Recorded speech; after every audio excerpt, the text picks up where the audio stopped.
अनुराग ठाकुर जी, जी राम जी, जी राम जी, कैसा चल रहा है जी राम जी पर माहौल? अगर आप भारत सरकार के विकसित भारत गारंटी फॉर रोजगार एंड आजीविका मिशन ग्रामीण उसकी बात कर रहे हैं तो नरेंद्र मोदी जी की सोच और सपना है कि भारत के गरीब और जरूरतमंद के लिए 100 मैंडेज से बढ़ा के 125 मैंडेज कर दिए जाएं और जो दिहाड़ी है उसको भी पहले से ज्यादा बढ़ाया जाए। यहां तक कि ग्रामीण क्षेत्र में आधारभूत ढांचा और सुदृढ़ हो उसके लिए पैसा और दिया जाए और जो उसमें रोजगार जिनको मिलेगा, आजीविका जिनको मिलेगी, उनकी पैसे उनके खाते में 2 हफ्ते की बजाय मात्र 7 दिन में पहुंच जाए। ये जी राम जी की भावना है। लेकिन कांग्रेस इसका विरोध कर रही है, विपक्ष इसका विरोध कर रहा है। वो कहते हैं राम जी क्यों? मैं पूछना चाहता हूं, आप राम सेतु का विरोध भी करते हैं, राम मंदिर का विरोध भी करते हैं, राम जी के अस्तित्व का विरोध भी करते हैं।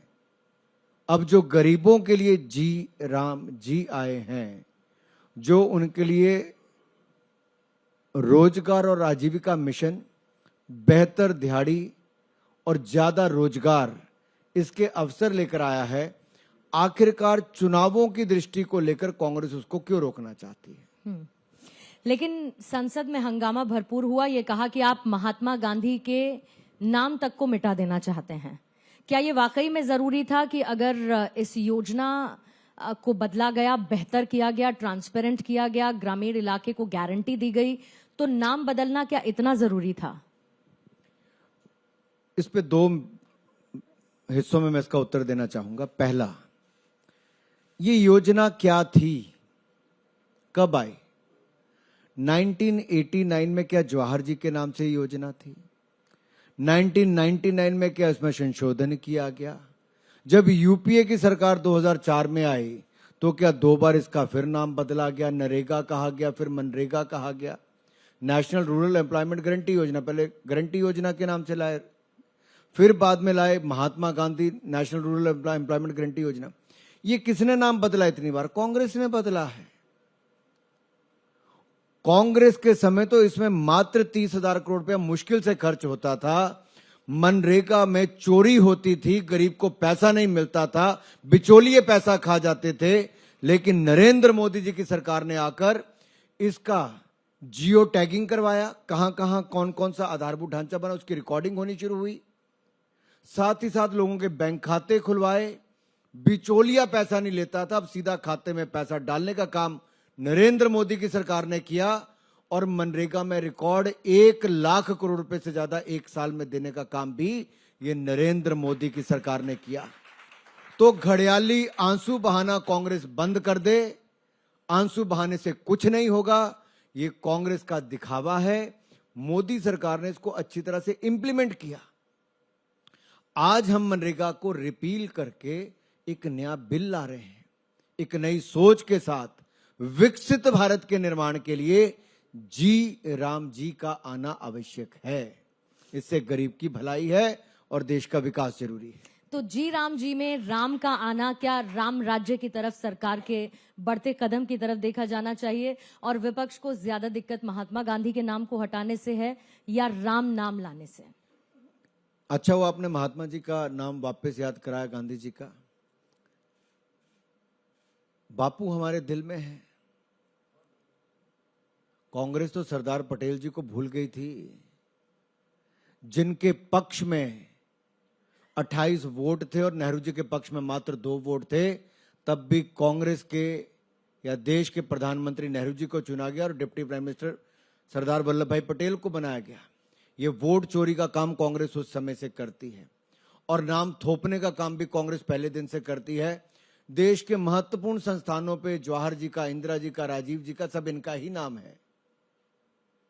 तब तो इनको हर जगह महात्मा गांधी जी का नाम डालने की याद नहीं आई। हम तो महात्मा गांधी जी को दिल से याद करते हैं। सरदार पटेल जी की भी स्टैच्यू ऑफ यूनिटी, दुनिया की सबसे ऊंची प्रतिमा किसी ने बनाई तो नरेंद्र मोदी जी ने मुख्यमंत्री से लेके प्रधानमंत्री बनने तक बनाई। हम लोग बांटने का काम नहीं, जोड़ने का काम करते हैं। हमने तो 500 साल पुराना जो संकल्प था सनातनियों का कि रामलला का जहां जन्म हुआ वहीं भव्य राम मंदिर बनाएंगे, 500 साल तक कई पीढ़ियां खप गई, कईयों के बलिदान चले गए, वो भी संभव तब हुआ जब राम भक्त आए, तब जाके नरेंद्र मोदी जी ने वहां पर राम मंदिर समर्पित भी किया देश को। लेकिन कांग्रेस और यूपीए के सहयोगी डीएमके ने राम मंदिर के उद्घाटन के समय तमिलनाडु के मंदिरों के द्वार बंद कर दिए, वहां सनातनियों को जाना पड़ा, कोर्ट का दरवाजा खटखटाना पड़ा, और हिंदू विरोधी बयान, सनातन विरोधी बयान लगातार डीएमके के सांसद देते रहे, कांग्रेस बिल्कुल मुंह बंद करके बैठी रही। मेरा सवाल यहां पर आकर खड़ा होता है, आखिरकार ये हिंदू विरोध क्यों है, सनातन विरोध क्यों है? उनको एक बात मैं सदा याद करवाना चाहता हूं, कांग्रेस को भी डीएमके को भी, आप जितना मर्जी सनातन का विरोध कर लो, अंग्रेज भी सनातन विरोधी थे, मुगल भी सनातन विरोधी थे, सनातन तब भी था, सनातन आज भी है और भविष्य में भी सनातन रहेगा। तो इसको उलझाने का काम वो ना करें।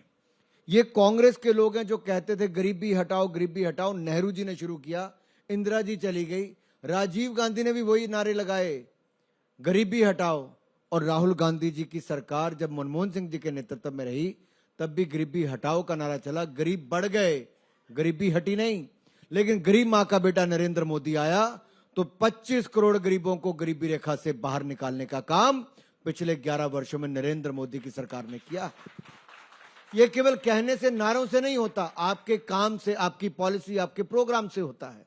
और मैं कहना चाहता हूं गर्व के साथ, मोदी जी के साथ मुझे कैबिनेट में काम करने का मौका मिला। कोविड का टाइम जो देश के सामने 100 वर्षों की सबसे बड़ी चुनौती थी, उस समय में वित्त राज्य मंत्री था। पॉलिसी प्रोग्राम बनाने का काम मोदी जी के साथ मुझे अवसर मिला, घोषणा करने का अवसर मिला। 4 लाख करोड़ के हमने उस समय देश के लोगों के लिए प्रावधान किए, केवल बैंकिंग सेक्टर से, ताकि उनको मॉरेटोरियम मिल सके, उनको 20% एडिशनल कैपिटल मिल सके। लेकिन उसमें भी सबसे पहला निर्णय मोदी सरकार ने किया तो 80 करोड़ गरीबों को, जरूरतमंदों को मुफ्त अनाज देने का काम किया, जो आज तक नरेंद्र मोदी की सरकार कर रही है। आज भी लोगों को अनाज घर घर मिल रहा है। तमिलनाडु की सरकार को आपने एंटी सनातन सरकार करार दिया, जिक्र भी किया आपने कि आखिर क्यों, लेकिन फिर विपक्ष का बार बार ये कहना हर बात पर कि ऐसा लगता है कि बीजेपी का राम पर कॉपीराइट है और बुलवाएंगे तो जबरदस्ती बुलवाएंगे, जय श्री राम भी बुलवाएंगे तो जबरदस्ती बुलवाएंगे। राम सबके हैं, राम हमारे हैं, बीजेपी अपना कॉपीराइट लेकर क्यों चलती है? हम तो गर्व से कहते हैं, जैसा मैंने पहले कहा, महात्मा गांधी भी हमारे, सरदार पटेल भी हमारे हैं, ये देश के हैं, और राम जी भी देश के हैं। और जब आप राम राज्य की बात करते हैं तो हम तो गर्व से कहते हैं जय श्री राम, जय सिया राम, गर्व से कहते हैं, कोई रोक नहीं पाता। हम तब भी कहते थे जब ये राम भक्तों पर गोली चलाते थे, तब भी हम कहते थे आपकी गोलियां कम पड़ जाएंगी, राम भक्त कम नहीं होंगे, राम मंदिर वहीं बनाएंगे। और जब ये लोग कहते थे कि आप कश्मीर कैसे आओगे, तब हम, मेरे जैसे युवा कार्यकर्ता, जब मैं युवा मोर्चा का राष्ट्रीय अध्यक्ष था, तब कलकत्ता से कश्मीर तक की मैंने यात्रा निकाली, राष्ट्रीय एकता यात्रा। कांग्रेस की सरकार में फौजियों पर पथराव होता था, गोलियां चलती थी, उनके मुकदमे किए जाते थे। मैंने वो आंदोलन किया था, कलकत्ता से कश्मीर की यात्रा निकाली, मुझे जेल में डाल दिया गया कश्मीर में जाके। क्या मांगा था मैंने कि धारा 370-35 को खत्म कर दो, फौजियों पर पथराव को बंद कर दो, अफस्पा को वापस नहीं लेना चाहिए, रखना चाहिए, ताकि हमारे फौजियों को मुकदमे लड़ने पे मजबूर ना होना पड़े। और हमने उसके लिए संघर्ष किया। हम कहते थे कि दूध मांगोगे तो खीर देंगे, कश्मीर मांगोगे तो चीर देंगे। और यही मोदी सरकार ने सत्ता में आकर धारा 370-35 को धराशाही भी कर दिया, सदा सदा के लिए खत्म कर दिया। आज कश्मीर में शांति है। जब से धारा 370-35 गई 5 अगस्त 2019 से आज 6 साल हो गए, कोई पथराव की घटना लाल चौक पर नहीं हुई, कश्मीर में भी नहीं हुई है। आपने यूथ कांग्रेस का जिक्र किया तो मेरे युवा मोर्चा की युवा बात मोर्चा मेरे माफी चाहूंगी, युवा मोर्चा का जिक्र आपने किया अभी अभी, और मेरे जहन से इससे पहले निकल जाए, नितिन नवीन जी के लिए पहले तो बहुत बहुत शुभकामनाएं धन्यवाद। आपको, क्योंकि एक तस्वीर आई जिसमें आप बीच में खड़े थे और साथ ही बहुत सारे युवा मोर्चा के सदस्य और उसमें एक नितिन नवीन जी भी। ये कहा जाता है कि बीजेपी से सीखना चाहिए कि कैसे लीडरशिप को अगली पीढ़ी के लिए ट्रांसफर कर दिया जाए, आने वाले भविष्य के लिए उस लीडरशिप को तैयार किया जाए जो नितिन नवीन के चेहरे पर इस वक्त देखने को मिल रहा है। तो उसके लिए भी आपको बहुत बहुत बधाई। धन्यवाद। मैं एक बात यहाँ पे जरूर कहना चाहूंगा, जब मैं युवा कार्यक्रम और खेल मंत्री भी था और इंफॉर्मेशन ब्रॉडकास्टिंग मिनिस्टर भी था, उस समय हमने युवा कार्यक्रम विभाग से एक प्रोग्राम लॉन्च किया, मेरी माटी मेरा देश। देश भर के गांव-गांव से मिट्टी इकट्ठी की ताकि जिन शहीदों ने देश के लिए शहादत दी उनको हम नमन कर सकें, और पूरे देश भर के गांव-गांव से मिट्टी लेकर आए, उनकी पट्टिकाएं हमने वहां पे लगाई, और जो अंतिम कार्यक्रम हमने यहाँ पे किया उसमें स्वयं नरेंद्र मोदी जी आए, उस कलश में उस मिट्टी को प्रणाम भी किया। आज उसका वन भी यहाँ पे बन रहा है, भारत माता की मूर्ति बन रही, वो पट्टिका वहां पे बन रही जहां पे सबके नामो निशान होंगे। और यही नहीं, मैं आपको एक बात कहना चाहता हूं, मोदी जी ने, हमने उस समय माई भारत प्लेटफॉर्म लॉन्च किया, मेरा युवा भारत, और ये फिजिकल प्लेटफॉर्म है जहां पे आप डिजिटल और फिजिकल दोनों तरफ से आप कंट्रीब्यूट कर सकते हो, आप सीख सकते हो, आप पार्ट बन सकते हो भारत की ग्रोथ स्टोरी का। लेकिन उसके साथ साथ मोदी जी ने उसके बाद एक बात और कही, 1 लाख से ज्यादा युवाओं को देश के लीडरशिप के रूप में जुड़ना चाहिए, राजनीति में आना चाहिए। और कहा ही नहीं, नितिन नवीन जी मात्र 45 वर्ष के हैं, 5 बार के विधायक हैं, मंत्री हैं, और संगठन करता रहे, संगठन में प्रभारी भी रहे, और युवा मोर्चा का जब मैं राष्ट्रीय अध्यक्ष था मेरे महामंत्री थे, फिर उपाध्यक्ष मेरे साथ रहे, बिहार में युवा मोर्चा के अध्यक्ष रहे। एक 45 साल के युवा को आज भाजपा का, जो दुनिया का सबसे बड़ा राजनीतिक दल है, उसका राष्ट्रीय कार्यकारी अध्यक्ष बनाने का काम किया। ये भारतीय जनता पार्टी में ही संभव है, जो सामान्य परिवार से, पृष्ठभूमि से आने वाले ऐसे व्यक्ति को आज दुनिया के सबसे बड़े राजनीतिक दल का अध्यक्ष बनाया जाए। तो मैं युवाओं से कहना चाहता हूं, भाजपा में जुड़ें, आपका भविष्य भी उज्जवल होगा और हम देश का भविष्य भी गढ़ने का काम करेंगे। एक और चीज संभव है, बीजेपी में ही संभव है, और वो है ये सरप्राइजिंग फैक्टर की। हम सभी पत्रकार फ्रेटर्निटी के लोग हमेशा ये सोचते हैं कि बीजेपी कितने सरप्राइजेस देती है चेहरे के नाम पे। नितिन नवीन के नाम पर शायद ही आकलन हुआ हो कि उन्हें इतनी बड़ी जिम्मेदारी सौंपी जाएगी। तो ऐसा क्या होता है कि कोई भी खुफिया बात पार्टी से बाहर नहीं निकलती और कोई इसको पहले समझ नहीं पाता कि आप लोग क्या ऐलान करने वाले हैं? देखिए, इसमें 2 बातें देखने को मिलती। एक, ये पार्टी कार्यकर्ताओं की है। यूपीए की सरकार में तो कैबिनेट मंत्री जो बनने थे या सरकार के जो मंत्री बनने थे, उनकी सूचियां भी पत्रकार पहले लीक कर देते। मनमोहन सिंह जी को बाद में पता चलता था, अखबार में और टीवी पे नाम पहले चलने शुरू हो जाते थे। ये दुर्भाग्य था। आज हमारी पार्टी में कोई भी निर्णय होता है, जब तक हो ना जाए, अब तो भविष्यवाणी करने वालों ने भविष्यवाणी करनी बंद कर दी। जगदीश जी करते हैं, बाकियों ने बंद कर दी बाकियों ने भविष्यवाणी करनी इसलिए बंद कर दी क्योंकि किसी की स्टीक बैठती नहीं है। देखिए, दूसरा कारण जो मैं आपको बताने वाला हूं, आखिरकार जमीनी स्तर से कैसे नेताओं को पिक करते हैं, क्योंकि हमारे नेता 24 घंटे 7 दिन देश के लिए समर्पित भाव से काम करते हैं।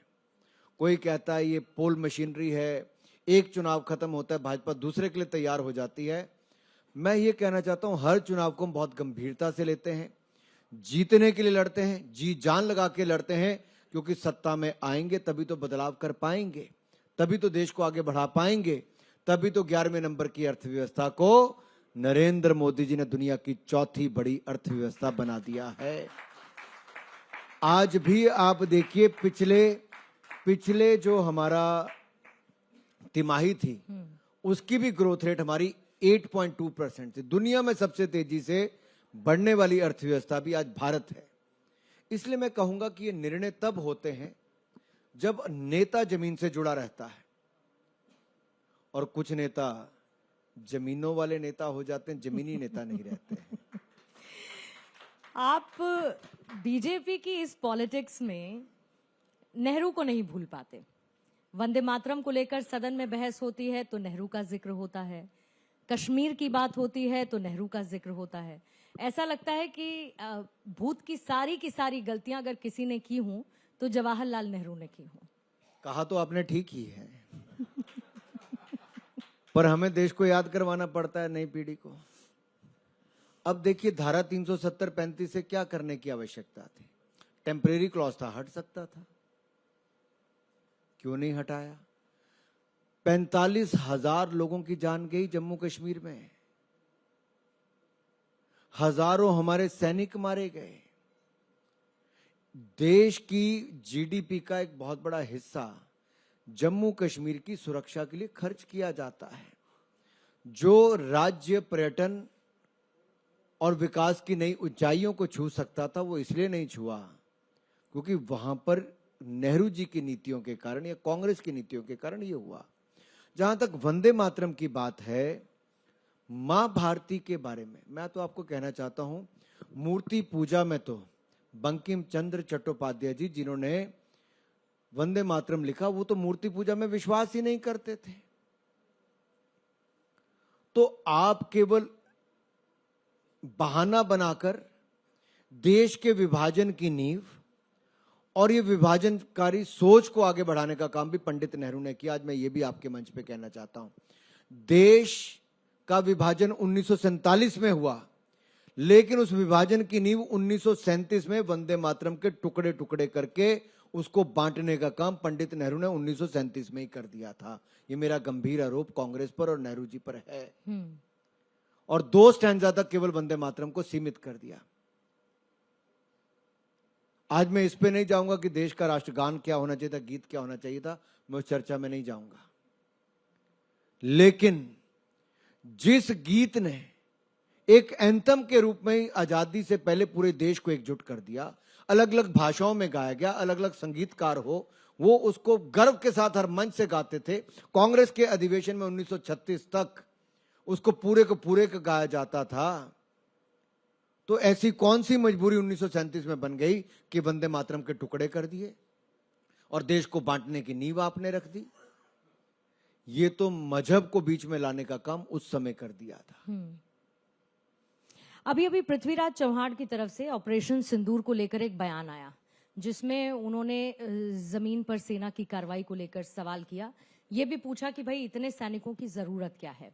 ऑपरेशन सिंदूर से लेकर सीजफायर पर उठाए गए सवाल, विदेशी दबाव की बात बार बार कांग्रेस की तरफ से आती रही है, लेकिन ऑपरेशन सिंदूर और भारत की कार्रवाई हर एक हिंदुस्तानी के लिए फख्र का मौका है जब हमने पाकिस्तान को जवाब दिया। फिर वो कांग्रेस के लिए वैसा क्यों नहीं? देखिए, मैं हिमाचल प्रदेश से आता हूं, जिसको देवभूमि और वीरभूमि दोनों कहा जाता है। पहले परमवीर चक्र विजेता भी हिमाचल प्रदेश से मेजर सोमनाथ शर्मा हुए, और कारगिल में भी सबसे ज्यादा शहादत देने वाला प्रदेश हिमाचल प्रदेश है। और 4 परमवीर चक्र विजेता कारगिल के युद्ध में हुए, उनमें से 2 कैप्टन विक्रम बत्रा और सूबेदार संजय कुमार हिमाचल प्रदेश से हुए। तो मैं तो गर्व से कहता हूं, हम फौजी हैं, और मैं तो खुद फौजी हूं। मैं captain Anurag Singh Thakur territorial army में आज भी अपनी सेवाएं दे रहा हूं। लेकिन दुख होता है जब एक पूर्व मुख्यमंत्री, कांग्रेस के बड़े नेता, फिर भारतीय सेना पर प्रश्न चिन्ह खड़ा करते हैं। क्या उनकी काबिलियत पे प्रश्न चिन्ह खड़ा कर रहे हैं, या फिर कांग्रेस अपनी सेना विरोधी सोच को आगे दिखा रही है? धारा 370-35 का उदाहरण मैंने आपको पहले दिया, जो कश्मीर में पथराव हो रहा था और ये चुप करके अफस्पा को वापस लेने वाले थे। यहां पे कांग्रेस ने दिखा दिया है कि सर्जिकल स्ट्राइक में भी, एयर स्ट्राइक में भी उन्होंने हमारे सैनिकों की योग्यता पर प्रश्न चिन्ह खड़े किए, शौर्य पर, वीरता पर प्रश्न चिन्ह खड़े किए। डोकलाम की घटना पर भी हमारे सैनिकों पर प्रश्न चिन्ह राहुल गांधी जी ने खड़े किए, और चीन के एम्बेसडर के साथ बंद कमरे में चीनी खाना खाने का काम भी राहुल गांधी कर रहे थे, और चीन का गुणगान भी उसके बाद कर रहे थे। अब कांग्रेस के एक बड़े नेता भारतीय सेना को कहते हैं कुछ और काम करवाओ।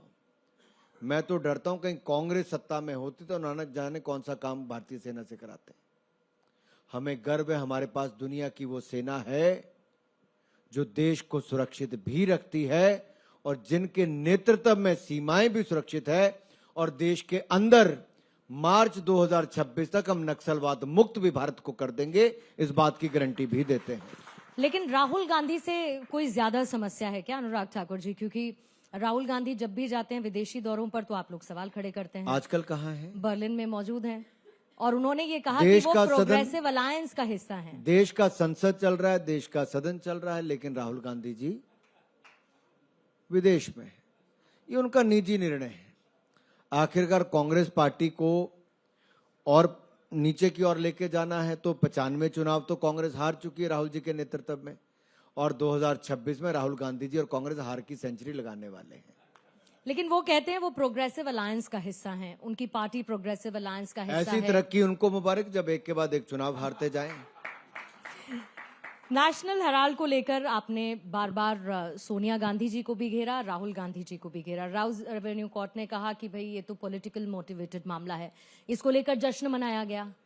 अब समझना ये चाहती हूं कि अगर राउज रेवेन्यू कोर्ट ये कहती है कि ये पॉलिटिकली मोटिवेटेड है तो कहते हैं सत्य की जीत हुई, लेकिन अगर ईडी, सीबीआई या कोई कोर्ट ऐसा फैसला देती है जो उनके खिलाफ है, उनके समर्थन में नहीं है, तो वो सारी की सारी संस्थाएं आप लोगों के इशारे पर काम करती हैं। देखिए, संवैधानिक संस्थाओं पे प्रश्न चिन्ह खड़ा करना, उनको नीचा दिखाना कांग्रेस की आदत बन गई है।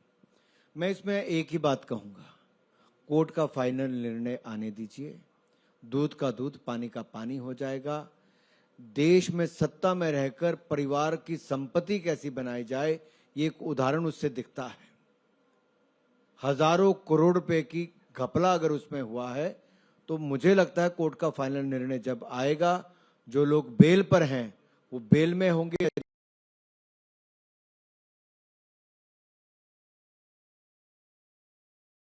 कहा कि उनको जश्न का कोई अधिकार नहीं है। हिमाचल से जुड़े हुए मेरे दो सवाल हैं। पहले तो मैं एक ब्लड बैंक को लेकर आपसे हिमाचल में सवाल पूछना चाहती हूँ कि इस इनिशिएटिव को आप कैसे देखते हैं, और दूसरा, क्यों आपको लगता है कि हिमाचल सरकार को 3 साल का जश्न मनाने का कोई अधिकार है नहीं? देखिए, मैं अपने संसदीय क्षेत्र में अलग अलग संस्थाओं, कोई एनजीओ से उनको सुझाव देता रहता हूं कि ये कार्यक्रम करो, वो कार्यक्रम करो। तो एक संस्था है, उसने प्रयास के नाम से, प्रयास सोसाइटी के नाम से, उन लोगों ने 2018 अंबेडकर जयंती के टाइम पे 14 अप्रैल को शुरू किया था मेरे यहाँ पे कार्यक्रम, 3 मोबाइल मेडिकल यूनिट की शुरुआत। ये गांव-गांव जाकर लोगों के टेस्ट करती है, दवाई देती है, जांच, उपचार, दवाई उनके घर द्वार जाके उनको बिल्कुल मुफ्त दी जाती है। 3 मोबाइल मेडिकल यूनिट से बढ़कर आज ये 32 मोबाइल मेडिकल यूनिट चलाते हैं, जहां पे 10 लाख से ज्यादा लोगों की जांच, उपचार और दवाइयां अब तक बिल्कुल मुफ्त में दी गई। ये देश में कोई नहीं कर पाया जो मैंने पहाड़ी राज्य में करके दिखाया है। इसी तरह से सांसद खेल महाकुंभ मैंने शुरुआत की तो प्रधानमंत्री मोदी जी ने कहा बाकी सांसदों को भी कहो। अब भाजपा के अधिकतर सांसद उसको करते हैं, नशे से दूर रखने के लिए और खेलों को बढ़ावा देने के लिए वो है। तीसरा कार्यक्रम मैंने सांसद भारत दर्शन योजना शुरू कराई। मेरिटोरियस स्टूडेंट्स को हम पिक करते हैं, कोई खेलों में अच्छा है, कोई पढ़ाई में अच्छा है, कोई कला संस्कृति में अच्छा है, उनको पिक करके हम देश भर के दर्शन कराते हैं, अलग अलग राज्यों में लेके जाते हैं। इनसे उनको एजुकेशन भी मिलती है, एक्सपोजर भी मिलता है, और केवल कुछ क्षेत्रों तक अपने आप को सीमित नहीं रखते, उससे ज्यादा देश आगे कहां बढ़ रहा है। और देश के अलग अलग लोगों से, राष्ट्रपति, उपराष्ट्रपति, मंत्री, इंडस्ट्री लीडर से लेके वैज्ञानिकों तक से उनको मिलने का अवसर मिलता है, खिलाड़ियों से लेके फिल्म स्टार से मिलने का अवसर। ये शायद एक छोटे ग्रामीण अंचल से आने वाले किसी व्यक्ति के लिए संभव ना होता, सांसद भारत दर्शन योजना ने वो भी करके दिखाया है। इसमें मैं ज्यादा समय नहीं लूंगा, लेकिन मैं वापस आऊंगा कि कांग्रेस की सरकार जो 3 साल हिमाचल प्रदेश में रही, वो कर्जा 70,000 करोड़ से बढ़कर आज 1,10,000 करोड़ रुपया हो गया। मात्र 3 सालों में 40,000 करोड़ कर्ज बढ़ गया है। हिमाचल को कर्जे में डुबा दिया है, लेकिन नियुक्तियां अपने मित्रों की कर करके उनको चेयरमैन बनाया जा रहा है। तो लोग कहते हैं हिमाचल की सरकार आज खाओ पियो मौज करो सरकार है, मित्रों की सरकार है, मौज करने वाली सरकार है। और हिमाचल को मजबूरी में ये हालत है कि ना लोगों को रोजगार मिल पाया, ना स्वरोजगार मिल पाए, ना महिलाओं को 1500 रुपए मिल पाया। ये सारी योजना ठप पड़ी रही। ना 2 रुपए किलो गोबर खरीदा, ना 100 रुपए लीटर दूध खरीदा। कोई गारंटी कांग्रेस ने पूरी नहीं की 3 साल में। लेकिन यही जिसको आप मौज लेने वाली सरकार कहते हैं, यही सरकार कहती है कि आप लोग वोट चोरी कर रहे हैं। आपने तय किया वोट चोरी कर करके सरकार बनाते जाएंगे। अब बिहार के बाद आप बंगाल की तैयारी करने लगे और वहां पर भी घुसपैठिए को बीच में रख के SIR को नाम देते हुए वोट चोरी करने वाली आप ही की पार्टी है। मुझे लगता है इस पे बहुत विस्तार में चर्चा हुई पार्लियामेंट के दोनों सदनों में। गृह मंत्री जी ने इतना करारा उत्तर दिया कि पूरा का पूरा विपक्ष धराशायी हो गया। अमित शाह जी ने जैसे कहा कि घुसपैठियों को, रोहिंग्या मुसलमानों को आप लोग संरक्षण देने की बात कर रहे हैं, वैसे राहुल गांधी जी अपनी टीम को लेकर भाग गए। वो सामना ही नहीं कर पाए क्योंकि पोल खुल गई। घुसपैठियों को वहां पे संरक्षण देने का काम कांग्रेस और अन्य विपक्षी दल कर रहे हैं। मेरा देश के वोटर से एक सवाल है और विशेष तौर पे युवाओं से है। क्या आप लोग चाहते हैं कि जो बांग्लादेशी घुसपैठिए हैं या रोहिंग्या मुसलमान हैं, उनको हिंदुस्तान में वोट का अधिकार होना चाहिए? अगर इलेक्शन कमीशन को हमारे संविधान ने अधिकार दिया है कि स्पेशल इंटेंसिव रिवीजन आप कर सकते हैं, SIR कर सकते हैं, और कांग्रेस की सरकारों में भी हुआ, इलेक्शन कमीशन का अधिकार है। और अगर कांग्रेस कहती है कि फर्जी वोटर नहीं होना चाहिए, तो कौन करेगा? ये इलेक्शन कमीशन को सूची साफ करनी है।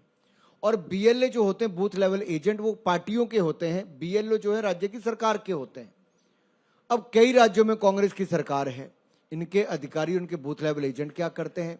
बिहार में हमने जब सूची दी, मतदाता सूची, कांग्रेस को, RJD सबको दी, इनमें से किसी ने कोई विरोध नहीं किया। मतदान हुआ तब इन्होंने कोई विरोध नहीं किया। चुनाव के नतीजे आए तब इन्होंने कोई विरोध नहीं किया। 45 दिन तक आप CCTV की रील देख सकते हैं, तब इन्होंने कोई लिखित रिपोर्ट नहीं की। अरे कोर्ट जा सकते हैं, इन्होंने वो नहीं किया। लेकिन वोट चोरी करेंगे क्योंकि कांग्रेस की शुरुआत ही सरदार पटेल का वोट चोरी करके नेहरू जी को देश का प्रधानमंत्री बनाने से हुई थी, इसलिए वोट चोरी वो कहते हैं।